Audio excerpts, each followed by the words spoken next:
Here's a strange question for no the developer, but I think this is symptomatic of how a developer thinks and feels about the clients. And that is there a central sewer system?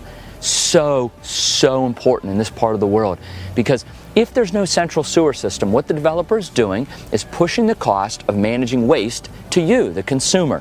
And you know, depending on where you are. I mean, here we are in Belize. You can see the sand behind me.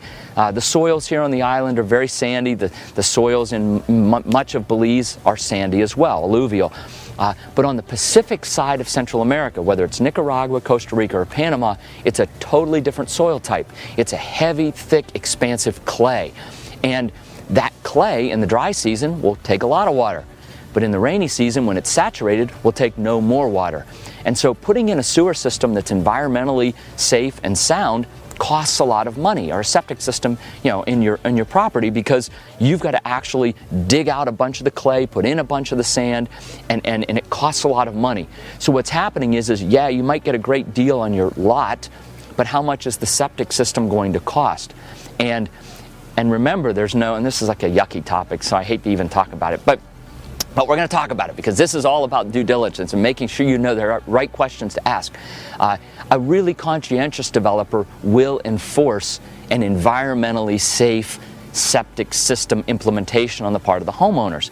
But, you know, a lot of stuff's a little loosey-goosey out there, and so, or even the developer's not around. I mean, the developer sold off 100 lots on the side of a hill, beautiful oceanfront lots at the bottom, beautiful view lots on the top, and kind of everything in between. But the developer's gone, and now you've got 100 owners who all own properties, and it's up to you to put in the right sewer system, septic system. So your developer comes along and says, yeah, we put a tank over here, we run a couple lines, pop, pop, pop, pop, pop. That's great if you're at the top of the hill. But what if you're 3/4 of the way down the hill and the people behind you put in a septic system that's not quite functional? Dry season, no problem. Rainy season, when the soil's saturated, everything comes up to the top and runs downhill. Again, if you're at the top of the hill, who cares? But if you're anywhere else on that property, it really might be a yucky situation. And so understanding how the sewage is being handled is so important for your quality of life. And it's also important to know the developer, because in the end, it's the developer making the decision to spend the money up front and put that cost into the lot, or push it off on you, the consumer, and let you deal with whatever happens coming later. Ask the question. That's an important but very yucky question. The question that I get now a lot is, what about safety and security? And in this part of the world, we get a bad rap. We get a rap that, oh, it's Central America, it must be dangerous. People have these stories that they've heard fifth hand, sixth hand, seventh hand, but most of them aren't true. Crime is local, and that's what we know. I mean, I grew up in Western Pennsylvania. I moved to Washington, D.C., or the D.C. area. People say, oh, you're moving to Washington. That's a dangerous city. Well, yeah, some parts of Washington are dangerous, but most of Washington is not. And so the same thing holds true in Central and South America. I mean, Belize, yeah, there's dangerous parts of Belize. There are not dangerous parts of Belize. Folks, where I am today, this is not dangerous. Very little crime on the island of Ambergris Caye. But that doesn't mean we shouldn't have security in our communities, because security is sort of the ounce of prevention is worth a pound of cure. And so understanding what the security is like, how it's implemented, how it's operated is absolutely crucial, because again, an ounce of prevention is worth a pound of cure. So ask about security. Is it a gated community? Is the area fairly safe? Talk to people on the street. That's one way to really find out. Talk to the different people. Talk to the restaurant owners. Talk to people sitting at a bar. Talk to people who live in the community. How safe is it? Have there been any problems? And if the answer is generally, no, it's nice, I think you can trust that, because they have a horse in the race. They live here. They work here. And again, it's just that simple little bit of due diligence. Asking that question will make sure that you end up in an area that you feel safe and comfortable, because ultimately, if you feel safe, you can relax and enjoy your home or condo in one of these wonderful countries south of the border. I think the last question is really a simple question that I see a lot of people make mistakes in, and that is there title? Is there title to the property? Is there title insurance? That's even better. Is there title is the first question. Is there title insurance? That's the second question. And really, when we're buying property overseas, I see a black and white divide. There is title, and it's good title, and you can have lawyers check that out.